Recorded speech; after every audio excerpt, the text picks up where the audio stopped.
Hello বন্ধুরা, আজকের জীবনবিজ্ঞান ক্লাসে সবাইকে স্বাগত। আজ আমরা উদ্ভিদের এক খুব মজার আর আকর্ষণীয় বিষয় নিয়ে কথা বলবো, আর সেটা হলো উদ্ভিদের চলন বা তাদের নড়াচড়া করার ক্ষমতা। তো আজকের এই আলোচনায় আমরা কি জানব, চলো একবার দেখে নিই। মানে আমাদের আজকের যাত্রাপথটা কি হবে। আমরা একদম গোড়া থেকে শুরু করব, উদ্ভিদের চলন জিনিসটা আসলে কি সেটা বুঝব। তারপর ট্যাকটিক আর ট্রপিক চলন, এই দুটো খুব গুরুত্বপূর্ণ চলন নিয়ে খুঁটিনাটি জানব, আর একদম শেষে পুরো বিষয়টা এক জায়গায় এনে গুছিয়ে নেব। আচ্ছা, এই যে আমরা চলন বা মুভমেন্ট শব্দটা বলছি, এটা দিয়ে ঠিক কী বোঝায় বলো তো? চলো, ব্যাপারটা সহজে বোঝার জন্য প্রথমে প্রাণীদের একটা দারুণ গল্প দিয়ে শুরু করা যাক। ভাবো একবার, দুটো পা না থাকা সত্ত্বেও তিনি ইংলিশ চ্যানেল পার করেছিলেন। এই যে এক জায়গা থেকে আরেক জায়গায় যাওয়া, বিজ্ঞানের ভাষায় একেই আমরা বলি গমন, মানে যখন কোনো জীব নিজের ইচ্ছায় তার জায়গা বদল করে। তো প্রাণীরা যে গমন করতে পারে সেটা তো আমরা বুঝলাম, কিন্তু গাছপালা, ওদের তো আমরা সবসময় এক জায়গাতেই দাঁড়িয়ে থাকতে দেখি, তাই না? তাহলে কি ওদের কোনো চলন হয় না? ওরা কি নড়াচড়া করে না? চলো, আজকের আলোচনায় এই রহস্যটাই আমরা ভেদ করব। এবার আমরা উদ্ভিদের চলনের জগতে ঢুকছি, আর প্রথমেই যে চলনটা নিয়ে কথা বলবো সেটা শুনলে তোমরা হয়তো একটু অবাকই হবে, কারণ কিছু উদ্ভিদ আছে যারা কিন্তু তাদের পুরো শরীরটাকেই এক জায়গা থেকে আরেক জায়গায় নিয়ে যেতে পারে, ঠিক যেন প্রাণীদের মতো। এই ধরনের চলনকেই বলা হয় ট্যাকটিক চলন।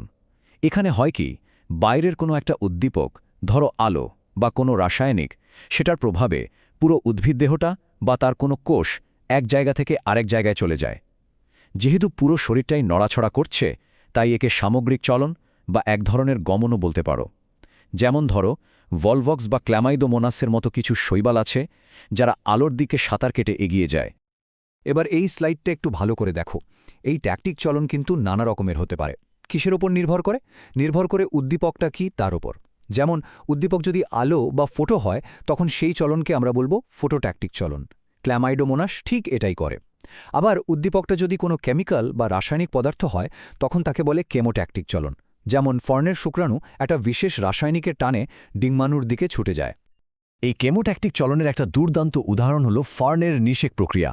ব্যাপারটা কিভাবে হয় দেখো। ফার্নের যে স্ত্রী জনন অঙ্গ আর্কিগোনিয়াম, সেখান থেকে ম্যালিক অ্যাসিড নামে একটা রাসায়নিক বের হয়। এই অ্যাসিডটাই হলো উদ্দীপক, আর ফার্নের শুক্রাণু এই অ্যাসিডের গন্ধ পেয়েই যেন সেদিকে সাঁতরে এগিয়ে যায়, আর এভাবেই নিষেক বা ফার্টিলাইজেশন সম্ভব হয়। দারুণ না ব্যাপারটা? তাহলে আমরা দেখলাম কিছু সরল উদ্ভিদ কিভাবে পুরো শরীরটাকে নিয়েই এক জায়গা থেকে আরেক জায়গায় চলে যায়, কিন্তু একটা বড় আম গাছ বা বট গাছ, ওরা তো আর হেঁটে চলে যেতে পারে না, তাই না? ওরা তো মাটিতে স্থির থাকে। তাহলে ওরা কিভাবে বাইরের বিভিন্ন উদ্দীপকে সাড়া দেয়? এবার আমরা উদ্ভিদের সেই অন্য ধরনের চলনটা নিয়েই জানব, যার নাম ট্রপিক চলন বা বক্রচলন। এই জিনিসটা কিন্তু আমরা প্রায় সবাই নিজেদের বাড়িতেই দেখেছি, তাই না? জানালার ধারে একটা টবে গাছ রাখলে দেখবে গাছটা দিন দিন জানালার বাইরের আলোর দিকে বেঁকে যাচ্ছে। এটাও কিন্তু এক ধরনের চলন। এখানে গাছটা নিজের জায়গা থেকে সরছে না, কিন্তু স্থির থেকেই আলোর দিকে সাড়া দিচ্ছে। কিংবা এই ছবিটার কথাই ভাবো, সূর্যমুখী ফুল। নামটা শুনেই বোঝা যাচ্ছে সূর্যের দিকে মুখ করে থাকে। দিনের বেলা সূর্য যেদিকে যায়, ফুলটাও সেদিকেই ঘোরে। এটাও কিন্তু একটা চলন। এই যে উদ্ভিদের কোনো অঙ্গের বৃদ্ধি হয় আর তার ফলে বেঁকে যায়, এই ধরনের চলনকেই আমরা বলি ট্রপিক চলন। তাহলে ট্যাকটিক আর ট্রপিক চলনের মধ্যে আসল পার্থক্যটা কোথায়?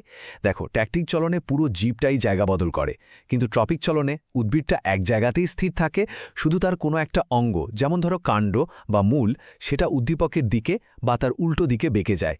আর এই বেঁকে যাওয়াটা কিন্তু আসলে রোস্তা বা বৃদ্ধির কারণে হয়। এর পেছনে অক্সিন নামে একটা হরমোন কাজ করে। চলো, এবার এই ট্রপিক চলনের প্রধান তিনটে ভাগ কি সেগুলো একটু দেখে নেওয়া যাক। তো ট্রপিক চলন প্রধানত ৩ রকমের হয়। প্রথমটা হলো ফোটোট্রপিক। ফোটো মানে আলো, যখন গাছের কাণ্ড আলোর দিকে বেঁকে যায়। দ্বিতীয়টা হলো জিওট্রপিক।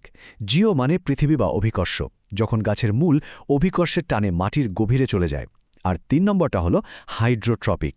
হাইড্রো মানে জল, যখন মূল জলের খোঁজে মাটির নিচে জলের উৎসের দিকে বাড়তে থাকে। বুঝতেই পারছ এই প্রত্যেকটা চলনই গাছের বেঁচে থাকার জন্য কতটা দরকারি। বেশ, আমরা দুটো প্রধান চলন নিয়ে তো জানলাম। এবার চলো পুরো বিষয়টাকে এক জায়গায় এনে দেখি এদের মধ্যে মূল পার্থক্যগুলো কি আর কেনই বা এই চলনগুলো এত গুরুত্বপূর্ণ। তাহলে চলো, পরীক্ষার জন্য খুব গুরুত্বপূর্ণ এই পার্থক্যটা আরেকবার ভালো করে বুঝে নিই। ট্যাকটিক চলন মানে কি? পুরো দেহের স্থান পরিবর্তন মানে গমন। এটা কাদের দেখা যায়? মূলত খুব সরল এককোষী উদ্ভিদের মধ্যে। অন্যদিকে ট্রপিক চলন মানে কি? অঙ্গের বৃদ্ধিজনিত বক্রচলন, মানে গাছ এক জায়গায় থাকবে কিন্তু তার ডালপালা বা মূল বেঁকে যাবে। আর এটা দেখা যায় উন্নত উদ্ভিদের ক্ষেত্রে। তাহলে আজকের পুরো আলোচনা থেকে আমরা কি কি শিখলাম চলো এক নজরে দেখে নিই। প্রথমত, উদ্ভিদের চলন হলো আসলে বাইরের উদ্দীপকের প্রতি তাদের সাড়া দেওয়া। দ্বিতীয়ত, ট্যাকটিক চলনে পুরো জীবটাই নড়ে চড়ে, আর ট্রফিক চলনে উদ্ভিদের একটা অংশ বেঁকে যায়। আর এই চলনগুলো হয় আলো, জল, অভিকর্ষের মতো উদ্দীপকের কারণে। আর সবশেষে এর সব চলনই কিন্তু উদ্ভিদের বেঁচে থাকা, খাবার তৈরি করা আর বংশবৃদ্ধি করার জন্য ভীষণভাবে জরুরি। আজকের আলোচনা আমরা এখানেই শেষ করব, কিন্তু যাওয়ার আগে তোমাদের জন্য একটা প্রশ্ন রেখে যাই। একটু ভেবে দেখো তো, আমাদের চারপাশে যে গাছপালাগুলোকে আমরা এত শান্ত, স্থির বলে মনে করি, তারা আসলে এই চলনগুলোর মাধ্যমে কিভাবে প্রতিনিয়ত তাদের বেঁচে থাকার লড়াইটা চালিয়ে যাচ্ছে। পরের বার যখন বারান্দার টবের গাছটা বা রাস্তার ধারের কোনো বড় গাছকে দেখবে, তখন চেষ্টা করো তাদের এই চুপচাপ কিন্তু দারুণ সক্রিয় জীবনটাকে একটু লক্ষ্য করার।